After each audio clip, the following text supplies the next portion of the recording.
On my daughter's wedding day, I should have just stood there quietly, smiling at her happiness. Instead, I was given an ultimatum by her fiancé. Either wear the red-plated suit of your choice, or don't show up. The microphone was handed to me, and the entire hall demonstrated a lesson Martin would never forget. "You think you can come to my wedding in a cheap suit?" The groom sneered, his words cutting through the atmosphere like a blade. He jerked his chin toward the security staff as though they were his personal footmen. "Get him out." The guards froze.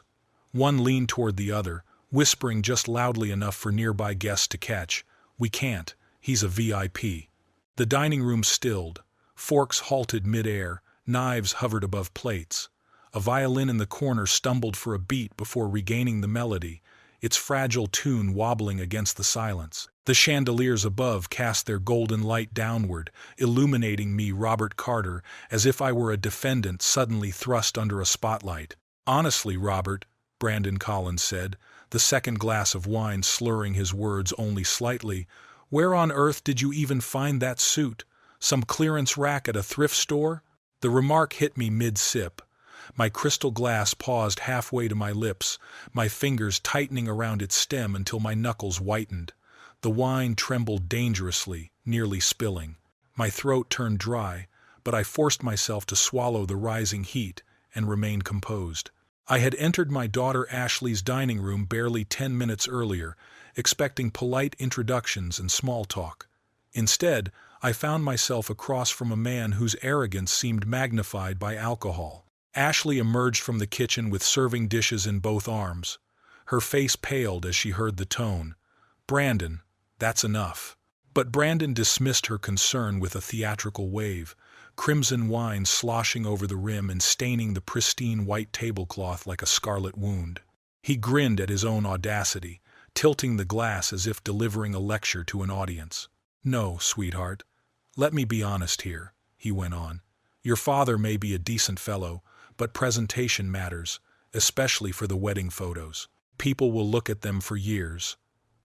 His eyes raked over me with the clinical detachment of an appraiser examining damaged goods. Through the windows, Beverly Hills glistened in manicured perfection, rolling lawns, sculpted hedges, wealth displayed without shame. My modest navy suit, purchased for $100 at a department store and worn countless times to judicial ceremonies, suddenly felt like a costume. "This suit is perfectly appropriate for formal occasions," I replied evenly, though my chest burned with restrained anger.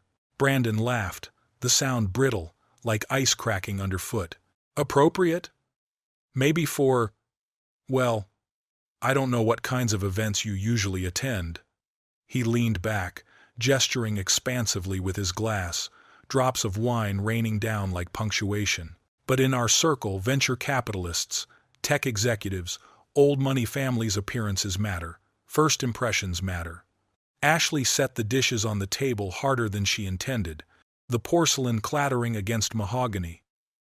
"Dad's suit looks fine, Brandon. Can we please—" "I'm not trying to be cruel," he interrupted smoothly, voice steeped in condescension.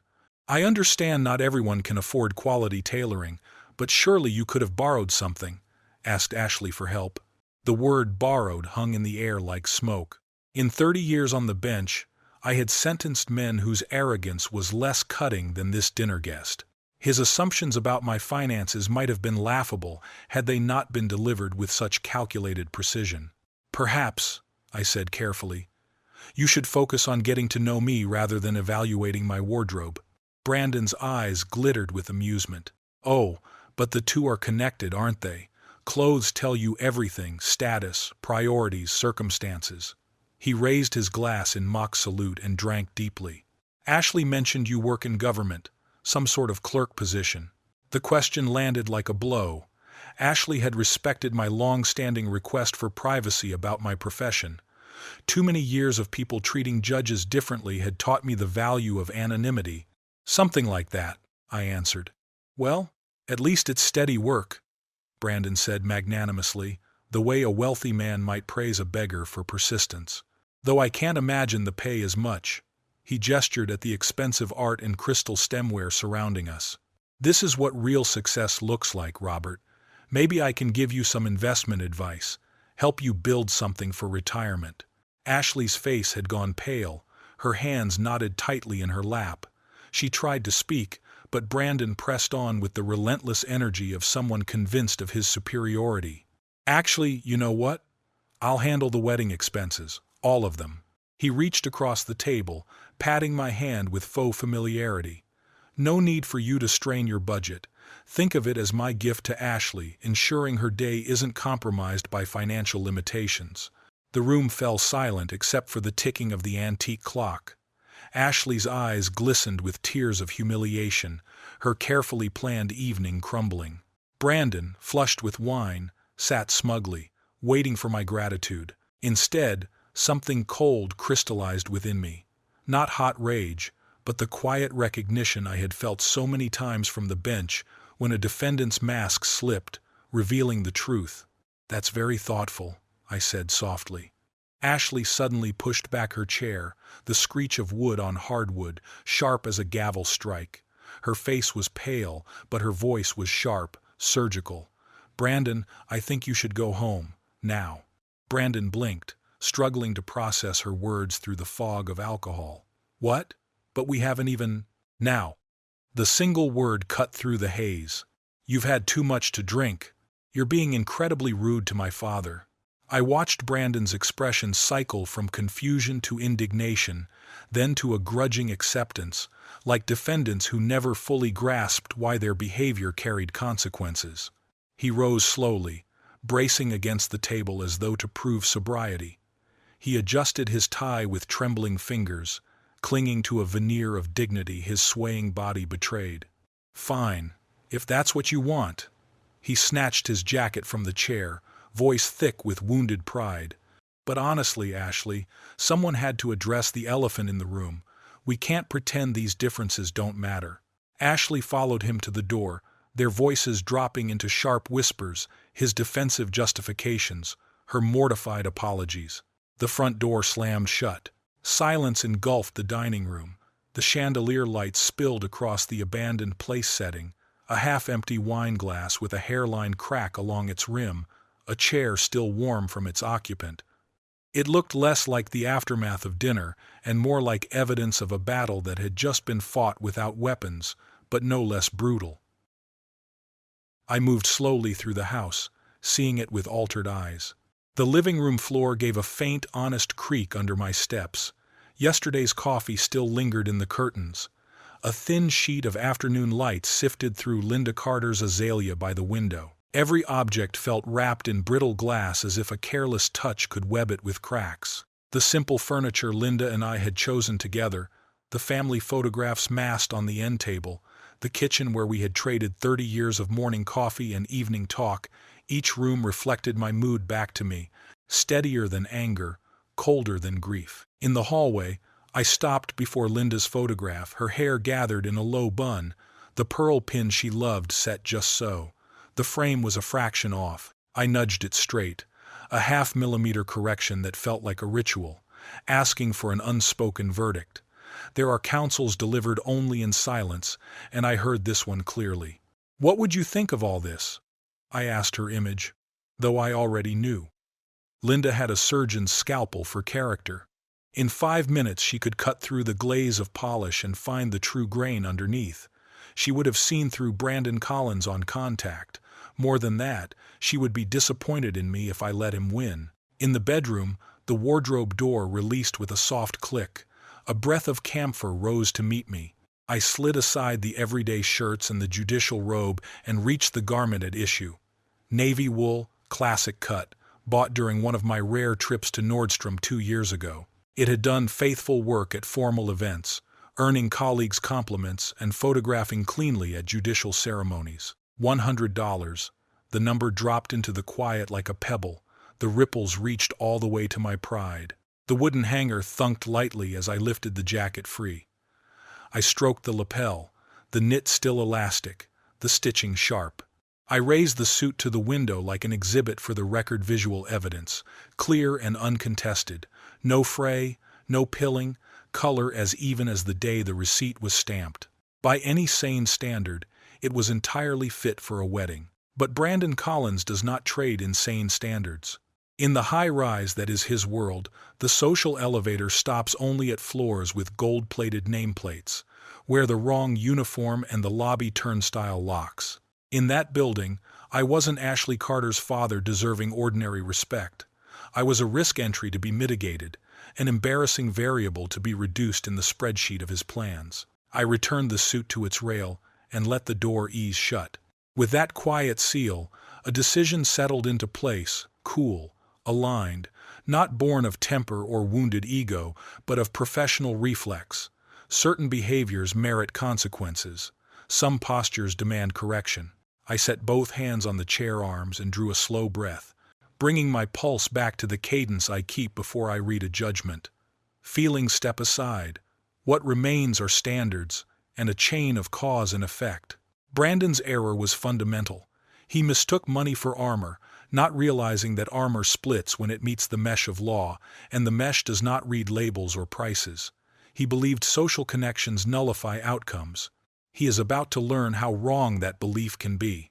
I carried the suit back to the study, the room that has mapped the lines of so many opinions, and lowered myself into the leather chair that remembers my back. This would be less a grudge than a plan, not for punishment but for the defense of dignity. The house seemed to lean in, shelves heavy with reporters, margins filled with pencil rulings, the air itself faintly papery, like a courtroom after counsel rests.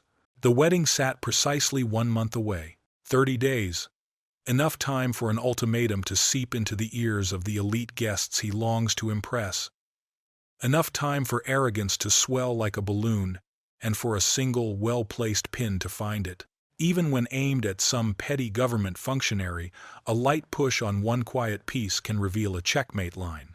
I let the morning ritual resume. Newspaper unfolded, coffee finished. The print was the same as yesterday, but my eyes were not. Like the cat crouched behind the roses in my neighbor's yard, I would wait in shadow, patient for the exact moment. Time doesn't heal everything, but it exposes everything, and from this point forward, everything had changed. Ashley stepped back into the dining room, her shoulders slumped as if someone had hung stones from them. A fine crease had formed along her dress at the hip, and the barrette in her hair sat half a finger off center. From the kitchen, the dishwasher hummed a low, insistent rhythm, a mechanical whisper that made the room feel heavier than it was. "Dad, I'm so sorry." She sank into a chair and couldn't meet my eyes. Brandon isn't usually like this. The wine, the stress from work, it brings out his worst side sometimes. She turned her engagement ring. The diamond caught a cold shard of light from the chandelier and flashed like a vow being cross-examined in open court. I'd seen that gesture 100 times from the bench, the unconscious touching of wedding bands, the small tells of spouses trying to defend the indefensible. Love pulling one way, recognition tugging the other.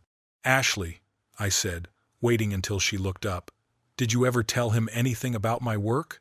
"Your work? No, of course not. You asked me years ago not to tell anyone. Remember? After that thing with Mom's sister trying to get you to fix her parking tickets?" The memory rose, thick and adhesive. A late afternoon in the backyard, smoke from the grill hanging in the air, while my former sister-in-law leaned close, whispering as she slid a packet of citations across the metal patio table. The odor of char clung to the pages like the insistence in her voice. It had been one of many lessons that my position was not a family convenience. "So he doesn't know what I do," I said. "I told him you work for the state, some kind of administrative role." She glanced down at her hands again. He didn't seem particularly interested in the details. "Good," I said quietly. "Please keep it that way." Something in my tone made her head snap up. "Dad, you're not angry. I didn't defend you more, are you?" I wanted to. Sometimes it's easier to let him talk. "I'm not angry with you." The words came out softer than I intended. How could I explain that my concern wasn't wounded pride but something more troubling? 30 years on the bench had trained me to spot a familiar reel of behaviors. The sugar-coated put-down, the self-satisfied curl of the lip, money brandished like a moral boarding pass. What Brandon Collins showed tonight wasn't a slip, it was a pattern. Her hand found mine warm, faintly trembling. I squeezed back, not to defend Brandon, but to keep Ashley from being pulled under by the riptide of the evening. "These things take time," I said slowly. "Talk to him when he's sober and watch whether he takes responsibility or just rationalizes." She nodded, relief briefly loosening her face. "Thank you. I know once you really—" "I should head home," I said, standing. "Early day tomorrow." As I reached for my jacket and keys, she studied me the way she did as a child, trying to read my mood from the set of my shoulders, the tilt of my head. Some instincts never fully fade, even after you've grown up. "Drive carefully," she said, walking me to the door. "Always." I kissed her forehead and stepped onto the porch. The lawn beyond looked like felt laid by a careful hand, the streetlights polishing every surface. They touched everything but the sigh caught in my chest. The car waited at the curb, reliable, unremarkable, like its owner. I slid behind the wheel and pulled away, merging onto the 110 as the city unfurled. Headlights stitched a bright ledger across the lanes. Each red streak in my rearview felt like a marginal note in the brief I was drafting in my head. 45 minutes alone with my thoughts. 45 minutes to process what had just happened. In 3 decades of judging, I had met every permutation of human character, the desperate and the calculating, the truly remorseful and the chronically entitled. Brandon carried the classic Tell's helpfulness sharpened into humiliation, compassion overridden by status logic, the serene belief that money confers moral authority. They arrive in court in fine suits and confident smiles, sure that wealth and connections will buffer consequences. They speak to their victims as Brandon spoke to me tonight, as if modest means were a defect of character that justifies any tone. What cut deepest wasn't the insult, it was the implication about Ashley. In Brandon's schema, she was an acquisition from a lower rung, a partner whose family needed to be managed and upgraded. His "I'll pay for everything" had never been generosity. It was a lever. Pasadena received me with a hush of trees and a whisper of citrus from the backyard gardens.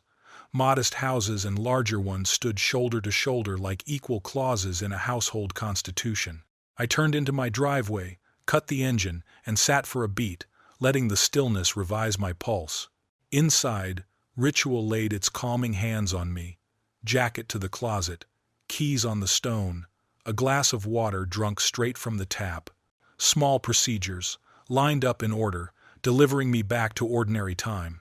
In the study, flanked by shelves of precedent and opinion, I let the evening's weight settle where it needed to. Ashley loved Brandon Collins. She had accepted his proposal, sketched a future, chosen to bind her life to his. Those were facts. But facts evolve as new evidence enters the record. People reveal themselves gradually, and sometimes those revelations change the entire case. I had no intention of detonating my daughter's relationship over one ugly dinner, premature and likely destructive. But I wouldn't ignore what I'd seen. Tonight Brandon's mask slipped, and beneath the polish I glimpsed something darker. I lowered myself into the leather chair that remembered the shape of my back, the chair where I'd parsed citations, told bedtime stories to a little girl with braided hair, and sat through the long winter of losing Linda Carter. Tomorrow would bring options. Perhaps Brandon would call with contrition. Perhaps Ashley would reach out for reassurance. Perhaps nothing at all, and the calendar would simply carry us toward the wedding day. Whatever arrived, I would be ready. The house exhaled the familiar creaks, a contented quiet steeped in books and photographs and the satisfaction of useful work. Outside, Los Angeles kept its restless tempo. Judges across the city reviewed dockets, weighed evidence, angled the scale toward justice. The work continued, as it always does. And sometimes rarely, but sometimes justice asserts itself outside the architecture of statutes, in the patient spaces where truth steps out of shadow. The phone rang bright and sharp, cutting the Saturday calm cleanly in two. The hands on the study clock stood at 10:30, an hour that rarely belongs to social calls. "Hello, Robert, it's Brandon." The voice carried the burr of a hangover, the edges that last night's wine had sanded down returning with morning. "Listen, I need to apologize for last evening. I had too much to drink, and I said some things I shouldn't have." I set the coffee cup down and leaned back, the spines of case reporters staring down at me like a silent jury. It's all right, Brandon. These things happen. Relief loosened his tone, the sound of a man who'd spent the night rehearsing consequences. Ashley was pretty upset with me after you left. She made it clear I'd crossed some lines. Through the window, Pasadena's morning went about its business. Neighbors walking dogs, children squealing over a ball on the lawn. She's protective, I said, always has been. Yes, well, that's actually why I'm calling. His voice softened warm cloth on a bruise then. Click by click, it tightened. I've been thinking about the whole situation, and while I regret how I said things, the underlying concern is still valid. A coolness settled low in my stomach. Which concern is that? The suit, Robert. I could almost hear him sit up, assuming the tone of a patient tutor. Look, there will be some very elite guests at this wedding, tech executives, venture capital, old California families. First impressions matter enormously. In the garden, the neighbor's cat flattened itself behind the rose bush. Each deliberate pawfall and argument advanced with feigned gentleness. It's a perfectly respectable suit, Brandon. That's just it. Respectable isn't the standard we're aiming for. His words gained a metronomic insistence. This is a $200,000 wedding, Robert.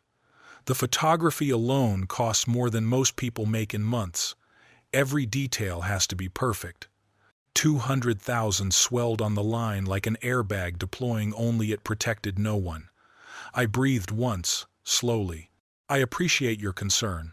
Here's what I'm thinking, he cut in, voice warming with the zeal of a man solving problems for his inferiors. There's a men's warehouse downtown. Nothing too expensive, but they'll have something more appropriate. I can go with you. Make sure the fit is right, the color works with the palette. In the yard, the cat froze, every muscle coiled. Nature's patience, poised at the lip of inevitability.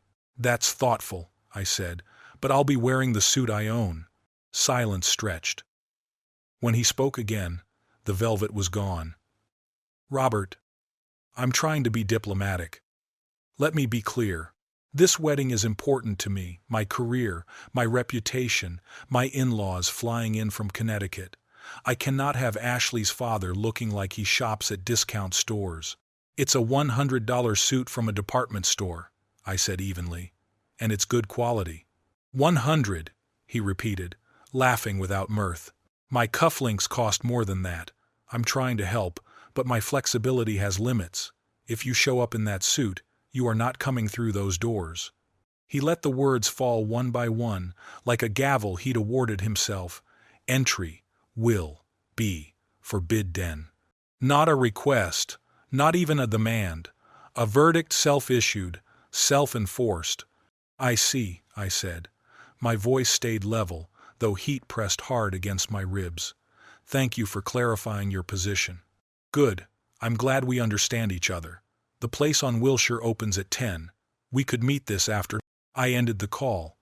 The receiver met its cradle with a soft click, and the study filled with a deep, deliberate silence. The case reporters watched from their shelves like a panel that had just heard closing arguments. Outside, the cat slipped out of shadow. A few loose feathers quivered near the roses. Linda's roses, tended with a care at odds with the brutality that occasionally visited the garden. For a long breath I kept my hand on the phone, cool plastic under my palm, while Brandon's words rang with crystalline precision. Entry will be forbidden. The dial tone buzzed in my ear before I lifted my hand. The quiet that followed felt dense, laden with implications that would have seemed impossible a day earlier. I stood, my joints protesting the sudden change, and moved to the window. The cat was gone, but the evidence remained. Feathers, a bent stem, nature's casual cruelty laid over Linda Carter's careful order. Entry will be forbidden. 30 years of adjudication had trained me to parse threats in all their dialects. The blunt shove of street intimidation, the linguistic sleight of white-collar manipulation, the refrigerated confidence of people long accustomed to being indulged. Brandon's ultimatum braided all three under a veneer of social propriety. What struck me most wasn't the content, it was the certitude behind it. He truly believed he had the authority to dictate terms to me, to exclude me from my own daughter's wedding based on thread count. More unsettling still, he assumed I'd either comply or slink away, too cowed by his wealth and network to object. Some trials have no presiding judge, only time, and time always puts its verdict in the right hands. The weeks that followed moved with an almost suspicious normalcy. April slid into May while Los Angeles kept its indifferent rhythm, sunlight on glass, brake lights stacking impatient ribbons, espresso lines curling out the door each morning, as if the city were a well-oiled machine that neither noticed nor cared that a quiet confrontation was being assembled in one modest house. While I ticked through RSVPs with a pencil and a ruler's edge, the city spun on, oblivious. I kept my judicial schedule with the same precision that has shaped 3 decades on the bench. Coffee at 6 o'clock, chambers by 7:30, afternoon calendar stretching to 5. Colleagues detected nothing unusual, no variance in the measured attentiveness that has become my professional signature. At home, I prepared for my daughter Ashley Carter's wedding with the methodical calm of a clerk building a case file. Verify RSVP tallies, finalize the gift, confirm transportation. Every surface task executed thoroughly, while beneath it, a different kind of preparation took form. Twice during those weeks Ashley called, voice bright with bride light, the final fitting, the florist's last mock-up, the way the veil caught the afternoon. She never mentioned Brandon Collins's phone call to me. That meant either he hadn't told her, or she had chosen not to touch it to protect the image he preferred to wear, the generous future groom. I suspected the former. The invitation arrived in the 3rd week of April, thick cardstock, gold embossing so lavish it felt almost comic, pinned next to the list for milk, eggs, and greens on my refrigerator. Mr. and Mrs. James Hargrove request the pleasure. The Beverly Wilshire Hotel Ballroom. Cocktails at 6, dinner at 7, dancing until midnight, $200,000 condensed into elegant script. Each morning I lifted the card and turned it over as if it were an indictment. Date, venue, formal dress code. I underlined a detail only a lawyer would savor: no mention of specific suit requirements, no entry restrictions based on garment budgets. My own preparations multiplied. On the desk in my study, the Beverly Wilshire's ballroom diagram lay open like a map of a complex crime scene, thin graphite lines skirting its margins. Main entry, secondary doors, service corridor, dais, where the string quartet will sit, where the head table catches the light. I studied photographs of the adjacent spaces and familiarized myself with the hotel's operational habits. I treated the layout the way I treat a thorny record on appeal: no detail ignored, no assumption untested. The suit in dispute hung in my closet like a sealed exhibit, silent and stubborn. Each time my fingers brushed the navy lapel, it felt like affixing an evidence tag. The $100 department store suit had stopped being clothing. It had become a sworn statement against the entire value system Brandon insists upon. I inspected it often, ensuring it remained beyond reproach. No errant crease, no stray stain, nothing that could be admitted as further proof for his argument. The price tag was long gone, but the number lived on as a symbol of everything he found insufficient about my life. In his world, worth calibrates to cost, character and achievement are the footnotes. 3 nights before the wedding, I sat in the study with the guest list Ashley had shared weeks earlier. Names marched down the page like a prospective jury. Tech founders, venture partners, old coastal families. These were the people Brandon ached to impress. This was the panel before whom his narrative must hold. I wondered how many already knew of his ultimatum had he told it as a light anecdote, the tale of a man who put his future father-in-law in his proper place. Would they approve of his method or find it distasteful if they ever heard the full record? The answers would arrive soon enough. Evenings continued to obey their rituals. On the night before the ceremony, dinner at 6, grilled salmon and vegetables, nothing that might trouble tomorrow. At 7, the local news droned with its solemn parody, weighing school board disputes with the same cadence it gave to international headlines, traffic with the gravity of weather. At 9, I climbed the stairs and opened the wardrobe. The navy suit stood at attention in its appointed place, pressed and ready, looking precisely as it did the day I purchased it.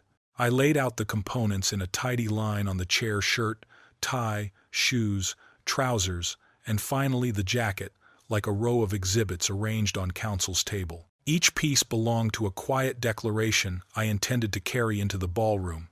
The idea that value is in posture and conduct, not in a label's boast. Between the window and my bed, the city's soundtrack played on. A distant horn, a bar's bass line soft as thunder, young laughter ricocheting off stucco. The din was its own kind of weather, always there, rarely memorable. In the stillness of my room, I placed a calculated wager. 30 years of judicial experience, staked on one modest suit and the proposition it embodied. I set the invitation back on the refrigerator and checked my notes once more: the route from valet to ballroom, the placement of the head table, the nearest exit if discretion proved necessary. I reread the list of names the way I scan voir dire, imagining how each might weigh a moment of public character. Then I turned out the light. Tomorrow, I would not simply wear a $100 suit. I would put on a philosophy that a person's measure isn't stitched in thread count, but in how he stands when met with arrogance and counterfeit power. And if a verdict was to be rendered, let it be rendered on conduct, in full view of those who believed the price of a thing could substitute for its worth. 6:45. My alarm did not need to ring. I had been awake since 5:30. Watching the first light creep across the ceiling with the patience of someone who has waited 30 days for a single moment. The wedding day. In the bathroom, hot water poured over my neck, steam filmed the mirror until my reflection softened to a silhouette. Each stroke of the razor hissed faintly, like a careful erasure on an old case file. I rinsed the blade, dried the sink, and set the razor back precisely where it belonged, small ritual before a hearing with no jury.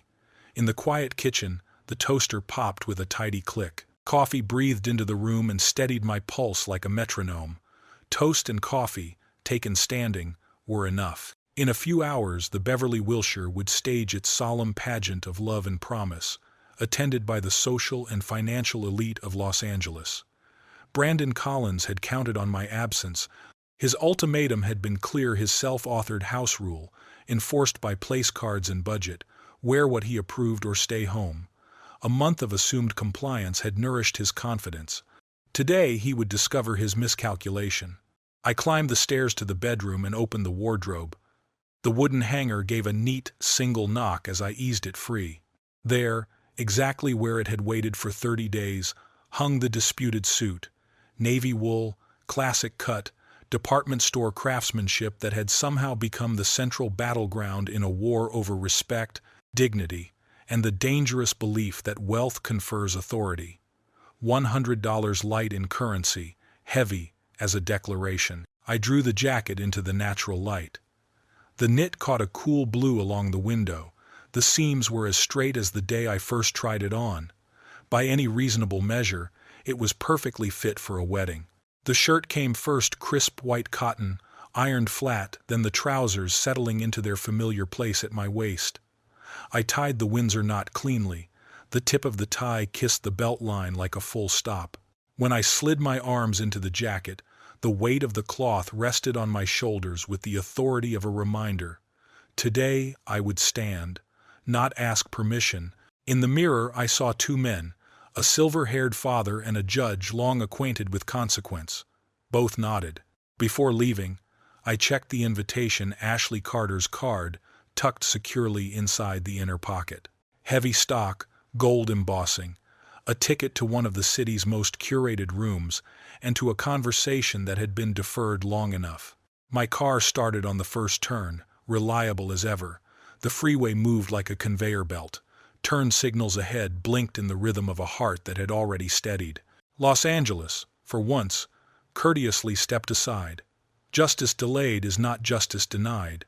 Sometimes it is simply refined, made more precise by patience and a plan. The Beverly Wilshire rose creamy and sunlit, a monument to polished hospitality. The valet, a young man with good posture and unforced manners, took my keys with both hands and without glancing at the badge on the grill, a courtesy that made every logo equal for 10 brief seconds. Money speaks loudly here. I prefer to let good service answer. Inside, marble threw back figures like sugar scattered on a lake. Crystal chandeliers fractured light into soft rainbows that rimmed every "so good to see you again, and how have you been?" The ballroom doors stood open on a dazzle of white blooms and warm gold. A string quartet drew a thin Debussy line through the air. The scent of white orchids mingled with a low hush of vanilla from votive candles, making the atmosphere at once gentle and edged. And there, near the altar draped in cascading orchids, stood my daughter. Ashley's wedding dress rendered her luminous ivory silk pooling and lifting, as if moonlight had learned to move. She smoothed the veil edge with 2 fingers, an unconscious gesture Linda Carter used whenever she was nervous. For one beat I forgot everything but that smile. "Dad," she said, gliding toward me with careful grace, guiding the train with practiced fingertips. "You look wonderful. That suit is perfect." Perfect. The word landed between us and gleamed. For her, the suit. For me, the timing. "You are breathtaking," I said. "Absolutely gorgeous. Thank you for being here," she began. "I know this isn't really your—" A voice sliced the air as cleanly as the edge of glass. "You know this isn't really your kind of thing. All these people," Brandon Collins said, arriving with the studied carriage of a man used to lenses, shoulders open, chin slightly forward, a smile rehearsed for influence. A month had not sanded his edges. If anything, polish had made them sharper. His eyes pinned themselves to my lapel, swept to the cuff, and dropped to the shoe, a 3-second appraisal, a silent pricing. The crease between his brows tightened as if the arithmetic had failed to produce his preferred sum. "I warned you about that suit," he murmured, quiet enough to blend into the violin, sharp enough to cut into the ear. "Brandon," I said, shifting a half step so Ashley fell safely behind my shoulder, "don't turn Ashley's day into a stage. Unnecessary."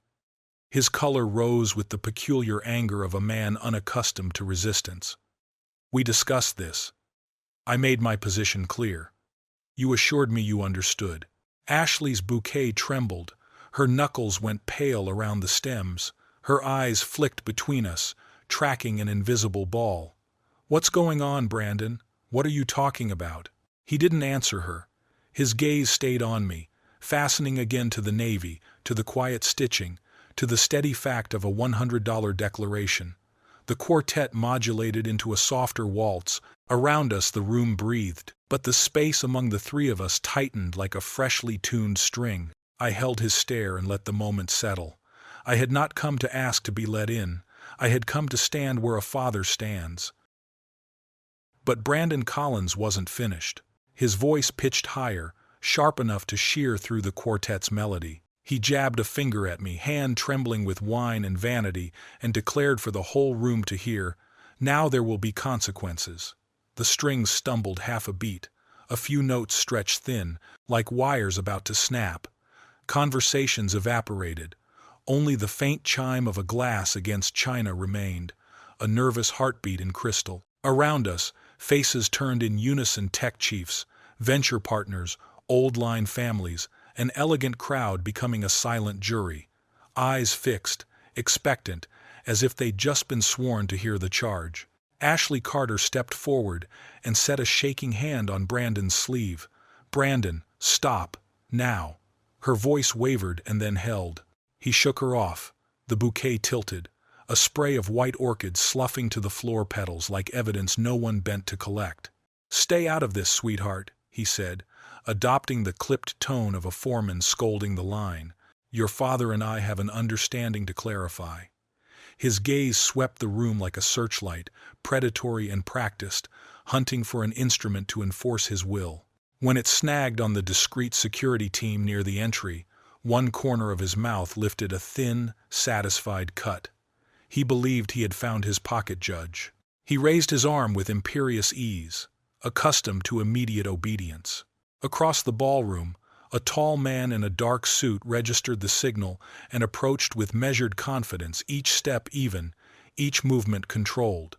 The chandelier caught a glint on the discreet earpiece as he drew near. "Security," Brandon announced, loud enough to roll over the hush. His chest rose and fell. Red wine trembled at the lip of his glass. "I want this man removed from the venue. Immediately." The guard, composed, broad-shouldered, stopped at a courteous distance. The name badge read, "David Ramirez, head of security." He carried authority the way marble carries light, without noise. "What seems to be the problem, sir?" Ramirez asked, voice calm, professional, his eyes taking in the scene with practiced granularity. Brandon flicked a contemptuous gesture in my direction. This man was explicitly told not to attend in inappropriate attire. He ignored that instruction. "I want him out now." His voice climbed on the last word. A ribbon of red wine leapt from his glass and spattered the white carpet uninvited stains, like small, dark exclamation points. Ashley went pale. "Brandon, you can't be serious. This is my father." "Your father should have listened when I explained the dress requirements," Brandon replied, the chill of exhibition power flattening his tone. "I'm paying $200,000 for this wedding. I won't have it compromised by someone who refuses to meet basic social standards." Ramirez listened without interruption, then turned his attention to me. Navy suit, quiet posture, composure unshaken in a public attempt at humiliation. Something subtle recalibrated in his expression, like a scale settling once it finds the true weight. "I'm sorry, sir," Ramirez said to Brandon, respectful, but the vowel edges had hardened. "I cannot remove this gentleman from the premises." Brandon blinked, as if the script had been misread. "What do you mean you can't? I'm the client here. This is my wedding." "I understand, sir," Ramirez replied evenly, "but this gentleman is a VIP. Hotel policy prohibits actions that would inconvenience someone of his standing." The word standing hit Brandon like a dropped pane of glass. A vein surfaced at his temple. His mouth opened, then stuck on silence. He searched the faces nearest him for alliance, and found only cool curiosity. "VIP," he managed, disbelief turning brittle. "Look at him. He's wearing a $100 suit. He works some administrative government job. What standing could he possibly have?" Ramirez's professionalism allowed the ghost of a smile gone as quickly as it appeared. "Sir, I'm not at liberty to discuss the specifics of our VIP arrangements." He turned to me with a recognition that was unmistakable. "Mr. Carter," I supplied quietly. "Robert Carter." "Mr. Carter is welcome at any event this hotel hosts," Ramirez said. The timbre of his voice shifted a fraction darker, a gentle warning along its lower register. "In fact, I strongly advise against any further complications regarding his presence." A collective inhalation touched the room. Ashley lifted her head, eyes bright with a dawning. She hadn't let herself consider that her father, in the modest suit, had not only stood in the glare of courtroom light, but had also walked, for a lifetime, the hallways where consequences weighed. The ballroom held itself perfectly still. The quartet, scrambling to fill the void, bowed a hurried, off-tempo figure that resolved into an uneasy hush. Above us, the chandelier's facets scattered light over Brandon's face, now flushed with anger, and the first sting of embarrassment. The petals at Ashley's feet gleamed like fallen commas, holding the sentence open. The battle wasn't finished, but the balance had tilted quietly, decisively before Brandon even realized the ground had shifted beneath him. Brandon Collins's face flushed a violent crimson, the mask of confidence slipping away under the unexpected resistance. Beads of sweat formed at his temples, running down into the starched collar of his tuxedo. His voice cracked into the silence. "This is ridiculous. I don't care what your policy is. I paid $200,000 for this venue. Today, you work for me." The words landed like stones in still water.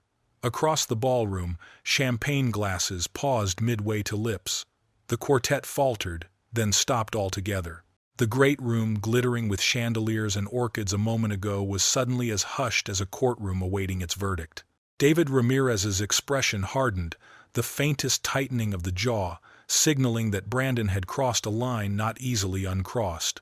"In fact, sir," he replied evenly, "I work for the hotel, And the hotel's policy is very clear about guests who cause disruption to other guests. Around us, the crowd shifted, forming a loose circle. Polished shoes scraped softly on marble, sequined gowns rustled as people leaned in. These were men and women accustomed to commanding boardrooms and negotiating billion-dollar mergers, now riveted by the spectacle of a man in freefall. The most powerful audience in Los Angeles had become an impromptu jury to a social disaster unfolding in real time. Brandon's composure disintegrated. The red flush spread up his neck, mottling his cheeks. He jabbed a finger wildly at Ramirez, then at me, then at the onlookers, his gestures scattered, desperate, as though rage itself could bend the room to his will. "You can't throw me out of my own wedding," he shouted, his voice hoarse, spittle flying in the light of the chandeliers. "I'll take your job for this, do you hear me? I'll sue this entire hotel chain into the ground."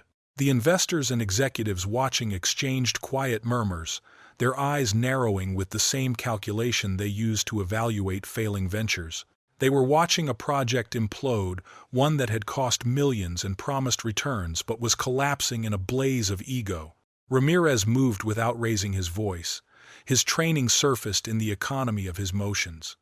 A precise turn of Brandon's wrist, a solid step anchoring his stance, and in an instant the groom was folded forward, his arm twisted firmly behind his back like a belligerent suspect. The maneuver was quick, clinical, so efficient it drew a collective gasp. "Let me go. This is assault," Brandon thrashed, but Ramirez's grip held like steel. "Do you know who I am? Do you know who I know in this city?" "I know exactly who you are, sir," Ramirez said calmly, his voice professional even as his body restrained the flailing man. "And I also know you are the one who needs to leave this premises immediately." The crowd rippled apart as Ramirez guided his prisoner toward the garden doors. Some guests stifled shocked laughter, shoulders trembling behind raised champagne flutes. A few phones discreetly angled to capture the scene, their owners unable to resist the magnetism of a scandal unraveling live. Several women covered their mouths, eyes wide with mingled horror and delight. The ballroom had transformed into an unticketed tragicomedy, and Brandon, once the commanding host, was now its unwilling lead. His bespoke tuxedo, worth thousands, sagged and crumpled. The silk tie hung loose, hair slicked by sweat, his face a furious mask of impotence. The transformation was complete. No longer the groom radiating control, but a man dragged out like an unruly child at a marketplace. "This isn't over," Brandon bellowed as Ramirez shoved him through the double doors into the hotel's garden. His voice cracked, echoing against the marble, metallic and bent, like iron under too much strain. The doors swung shut behind him with a decisive thud. The ballroom swallowed the last of the noise, leaving in its wake a silence so heavy it seemed to press on every shoulder present. In that silence, I knew, the social tribunal had delivered its judgment. "This isn't over," Brandon Collins screamed as David Ramirez forced him through the double doors into the hotel's garden. "I'll sue every one of you, the hotel, the security company. All of you will pay." His tuxedo hung in disarray, his voice ricocheting off the stone walls of the manicured courtyard. Ashley Carter trailed after them, her wedding gown dragging across the marble floor, satin gathering dust as she tried to comprehend how her carefully orchestrated day had detonated into chaos. Behind her, the guests spilled into the garden, their curiosity as irresistible as gravity. The scene outside was stark in its contrast. Lanterns glowed warmly along the pathways, torchlight flickered against stone columns, and the fountain bubbled with serene rhythm. Yet Brandon's voice, hoarse and wild, drowned all of it, a furious soundtrack ripping apart the piece that had been designed for a night of love. His shadow, cast by the garden torches, twisted against the walls, contorted, jerking, like a man at war with his own reflection. "You don't know the legal trouble you're in," Brandon raged. "Once my attorneys are through, I'll own this place." His spit shone in the torchlight as he pointed around the semicircle of onlookers who now encircled him like jurors. Ramirez, still firm but composed, raised his voice just enough to carry. "Sir, if you continue these threats, I will be forced to call the police. Call them, Brandon bellowed, chest heaving. Call them all. When they find out you assaulted a paying client and violated my civil rights, your careers are finished. The crowd tightened into a crescent, expressions ranging from scandalized discomfort to a kind of gleeful anticipation, the horrified fascination of people watching a car crash unfold in slow motion. Whispered commentary buzzed like electricity, some discreet phones lifted, screens glowing faintly as recordings began. Ashley stood frozen, her knuckles bone-white as she clenched the folds of her gown. Everything she had dreamed for this day, the flowers, the music, the procession, had collapsed into the grotesque spectacle of her groom, howling like a madman in front of her father and the elite of Los Angeles. Brandon, tuxedo wrinkled and hair damp with sweat, jabbed a trembling finger at me. "It starts with him," he shouted, voice cracked, desperate. "That ridiculous man in a pathetic $100 suit." And then another voice cleaved the chaos. "Let's see you try suing the Chief Justice of the California Supreme Court." The words dropped with surgical precision. Gloria Martinez emerged from the crowd, her silver hair catching the garden lights, her stride measured and commanding, the cadence of someone who had owned courtrooms for decades. Her heels struck the stone with a rhythm that silenced even the whispers. It was as if the Supreme Court itself had convened on the flagstones of the Beverly Wilshire. Brandon's mouth opened, then snapped shut, soundless. His bombast evaporated mid-breath, as though someone had yanked the plug from his fury. The guests froze in stunned silence, the weight of what they had just heard spreading like wildfire. "Chief Justice," Brandon finally croaked, his voice suddenly frail, as though tasting the ash of his own hubris. Martinez smiled faintly, the satisfaction of a well-timed truth glinting in her eyes. She gestured toward me with unmistakable respect. "Robert Carter, Chief Justice of the California Supreme Court. I've had the honor of arguing cases before him for over 15 years. Gasps rippled through the audience. Whispers ignited. "Chief Justice? That man?" Screens flickered as the realization settled. Brandon's color drained. His eyes darted from Martinez to me, struggling to reconcile the image of the modest man in a navy suit with the title just revealed. His lips worked soundlessly, the heat of rage replaced by a chalky pallor. He looked less like a groom, less like a businessman, and more like a child caught lying in class. But he's just—" Brandon stammered, the last fragments of his arrogance collapsing. Martinez's gaze swept over him, then over the crowd. Her voice, firm yet resonant, sealed the moment. "Chief Justice Robert Carter needs no defense. He is a man trusted to uphold justice in this state. And tonight, no amount of arrogance will strip him of the dignity he has earned." The silence thickened, until softly at first, then louder a single pair of hands began to clap. Another joined, then another. Within moments, the garden thundered with applause, echoing off the fountain and stone walls. It was not for the chaos, it was not for the spectacle, it was for the truth revealed.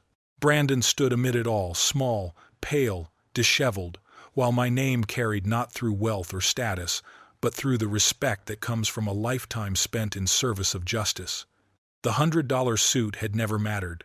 What mattered was the truth, and the truth had just been spoken. David Ramirez finally released his hold, stepping back as the last vestiges of authority drained from Brandon Collins. The groom-to-be swayed unsteadily, his bespoke tuxedo wrinkled and disheveled, the polished image he had curated now lying in ruins at his feet. His face, once flushed with arrogance, was pale with desperation. "Robert?" Brandon's voice cracked, grasping for footing. "I mean Chief Justice, sir, please. Forgive me." I met his gaze evenly, letting the silence stretch before I answered, my words sharp but measured. "Forgive you for what, Brandon?" I asked quietly. "For mocking my appearance? For threatening to bar me from my own daughter's wedding? For demanding that I prove my worth through the price of my clothing?" Each question landed with the weight of a gavel.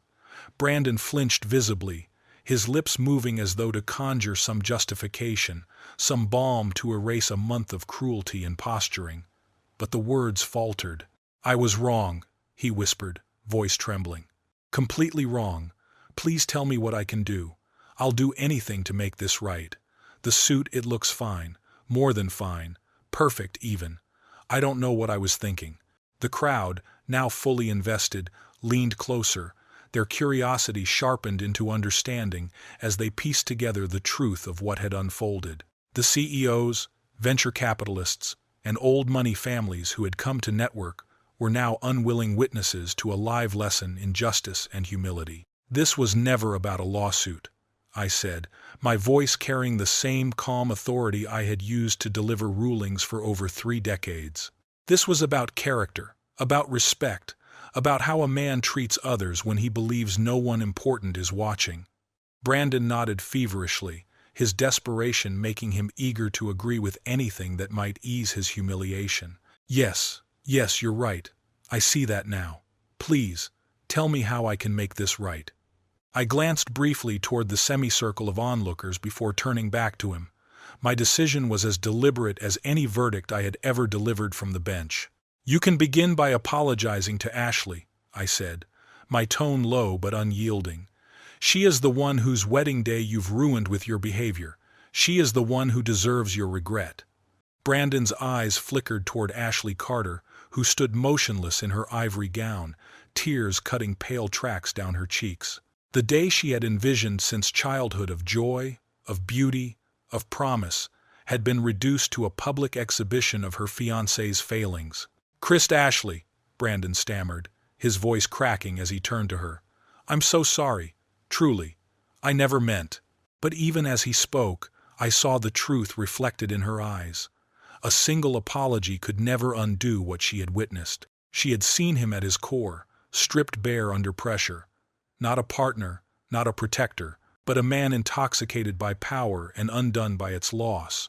Her bouquet shook in her hands, petals crumpling as though crushed by the weight of realization. I stepped forward, gently taking the microphone from the music stand near the string quartet. The courtyard hushed at once, every gaze fixed on me. The murmurs died, the fountain's soft trickle, and the whisper of leaves in the evening air filling the silence as though even nature itself was listening.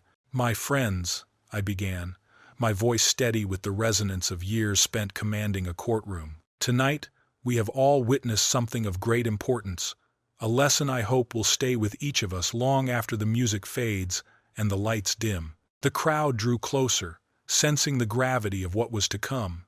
Even Brandon, caught in his own downfall, silenced himself to listen. "For 30 years, I continued, I have watched human nature revealed under pressure. I have seen how people act when they think no one is looking, or when they believe the person in front of them is beneath them. Tonight, my future son-in-law made a grave mistake. He judged me not by my character, not by my actions, but by the cost of my clothing. He assumed that because I do not flaunt wealth, I am not worthy of respect. I touched the lapel of my modest navy suit. This $100 suit has been mocked, but tonight it stands as a symbol, a reminder that a man's worth is not measured in price tags, but in integrity. Respect cannot be purchased. It must be earned through humility, through kindness, through how we treat one another when no one is keeping score." Ashley moved closer, tears still shining but her expression shifting, pride flickering through her grief as though she were seeing something deeper than the wreckage of her wedding. "The true measure of a person," I said, sweeping my gaze across the assembled crowd, "is not their bank account, nor their wardrobe, nor their guest list. It is how they treat a waiter balancing too many plates, how they speak to a parent, how they behave when they believe their actions carry no consequence. That is when the truth of their character is revealed." Brandon stood silent, pale and trembling, as every word carved away the fragile remnants of his public facade. He was no longer the host, no longer the groom, but a man laid bare before an audience of peers who would not forget. And then Gloria Martinez, hands weathered by years of trials, began to clap, a sharp, deliberate sound that cracked the silence like a gavel striking wood. Another guest followed, then another. Soon the courtyard was alive with applause, rising in waves, echoing off the stone walls like a verdict being read aloud. Brandon wilted beneath it, small and broken.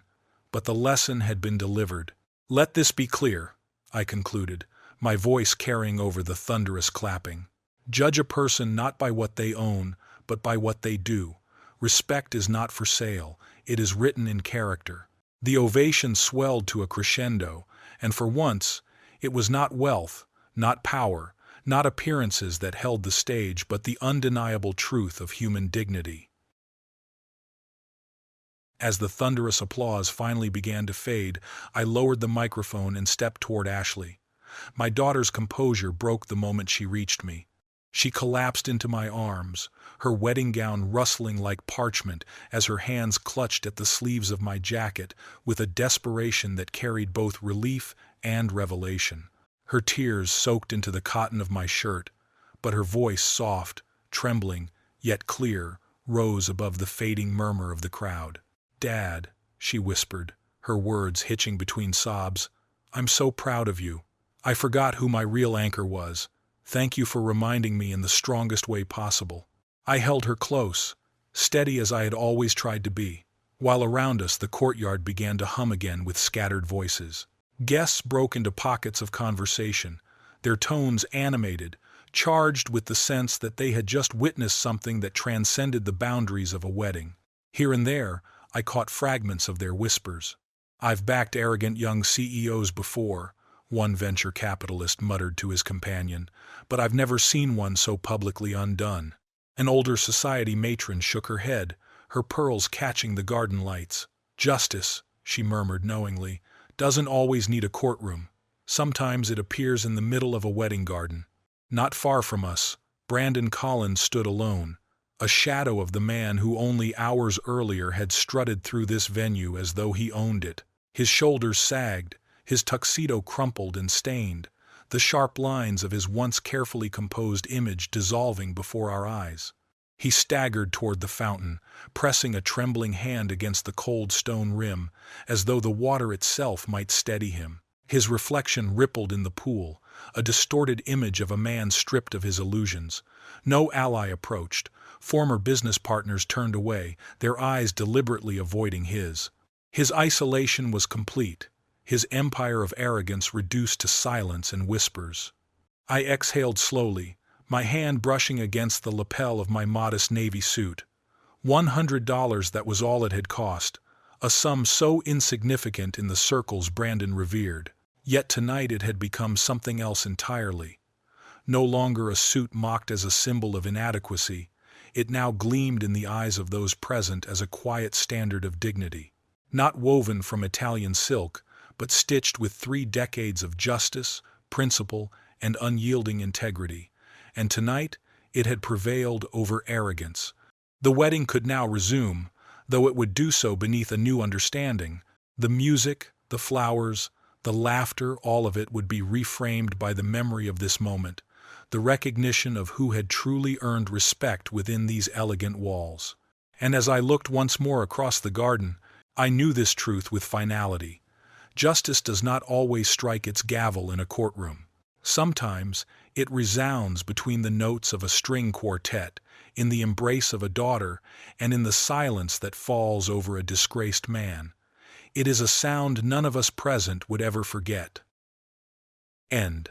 And that's the end of A Strong Man. A lesson not just for Brandon Collins, but for all of us. Respect can't be bought with money. It can only be built with character. If you feel this story gives you a new perspective on justice, on self-respect, please click like to support, leave a comment to share your thoughts, and don't forget to subscribe to the channel so you don't miss the next dramatic and meaningful stories. Let me know where you're watching from. I'd love to find our community with long experiences all over the world. Thank you for watching and see you in the next video.